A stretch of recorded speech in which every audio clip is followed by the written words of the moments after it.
আজকের এই ভিডিওতে আপনাদের সাথে শেয়ার করতে যাচ্ছি এক বিশাল কলার বাগানের ভিডিও, যেখান থেকে প্রত্যেকবার প্রায় লাখ লাখ টাকার কলা বিক্রি করা হয়।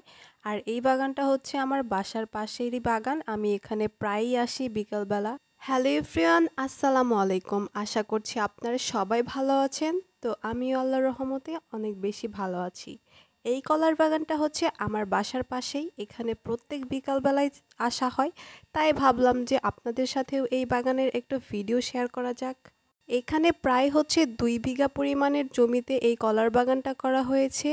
আর এখান থেকে প্রত্যেক বছরই প্রায় 2বার করে হচ্ছে অনেক অনেক কলা বিক্রি করা হয়। আর সেগুলো অনেক ভালো মূল্যে হচ্ছে বিক্রি করা হয়। এখানের কলার গাছগুলো বেশ বড় হয়ে গিয়েছে। কিছুদিন পর সব গাছগুলোতেই কলা আসবে, তখন আপনাদের সাথে আরেকটা ভিডিও শেয়ার করব। আর এখন দেখলাম যে একটা গাছে কলা এসেছে। আর এই কলার বাধিটা অনেকটাই ছোট, বাট এখানকার যে কলাগুলো আসে সবগুলোই হচ্ছে প্রায় একটা গাছের সমান এরকম আসে। তো আপনাদের সাথে হচ্ছে পরবর্তীতে আমি আরেকটা ভিডিও শেয়ার করব। আর এখানকার গাছগুলো দেখেন অনেকগুলো বড় হয়ে গিয়েছে। কিছু গাছগুলো ছোট রয়েছে, আবার কিছু গাছে ফলও চলে এসেছে, আবার ফুলও চলে এসেছে। আর এখানে হচ্ছে আমি সবগুলো দেখতেছিলাম। আসলেই এখানকার ওয়েদারটাও অনেক ঠান্ডা। গাছগাছালি যেখানে অনেক বেশি থাকে সেখানে অনেক ঠান্ডাও থাকে। তো এখানে হচ্ছে আমি সম্পূর্ণটা ঘুরে ঘুরে দেখতেছিলাম কোন কোন গাছে ফল এসেছে, কোন কোন গাছে ফুল এসেছে, সব কিছুই।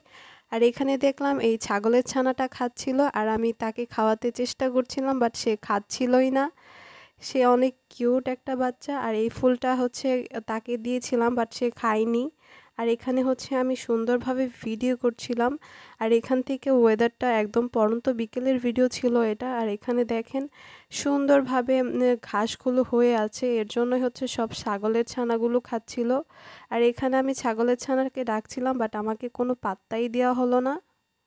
তারপর ঘুরতে ঘুরতে এই পাশে চলে আসলাম। এখানে দেখলাম যে একটা ফুল হয়েছে গাছে, এটা থেকে হচ্ছে কলা হবে। তো এটাই মূলত হচ্ছে কলার ফুল, এটা হচ্ছে খাওয়া যায়।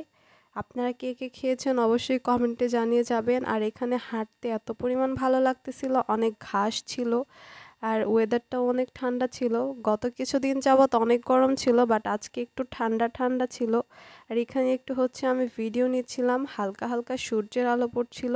আর আপনারা কে কোন জেলা থেকে আমার ভিডিওগুলো দেখেন, আর আপনাদের কাছে আমার ভিডিওগুলো কীরকম লাগে অবশ্যই কমেন্টে জানিয়ে যাবেন। আর কী টাইপের ভিডিও বেশি ভালো লাগে অবশ্যই বলবেন। আর এখানে দেখলাম অনেকগুলো ঘাস এই ক্ষেতটাতে, বাট এই ক্ষেতে হচ্ছে ঘাসগুলো কেটে ফেলা হয়েছে, কারণ ক্ষেতটাকে পরিষ্কার করা হচ্ছিল, কারণ এখানে সার দেওয়া হবে। আগাছা থাকলে সেটা সুন্দরভাবে হবে না, গাছগুলো পর্যাপ্ত পরিমাণ পুষ্টি পাবে না। আর এখানে তো হাঁটতেছিলাম আমি, আর সূর্যের আলো পড়তেছিল। আর এই পাশে এসে দেখলাম যে এখানে একটা শশার ক্ষেত করা হয়েছে। আর এখানে দেখলাম যে সবগুলো শশা ওঠানো শেষ, শশা একদমই নাই। আর এখানে একটা শশা ছিল। আর এই পাশে দেখলাম করলা গাছও লাগানো হয়েছে। আমি একটু একটু ভিডিও করছিলাম।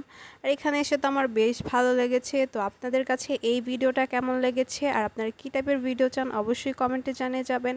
আর আজকের ভিডিওটা এই পর্যন্তই। সবাই ভালো থাকবেন, সুস্থ থাকবেন। আল্লাহ হাফেজ।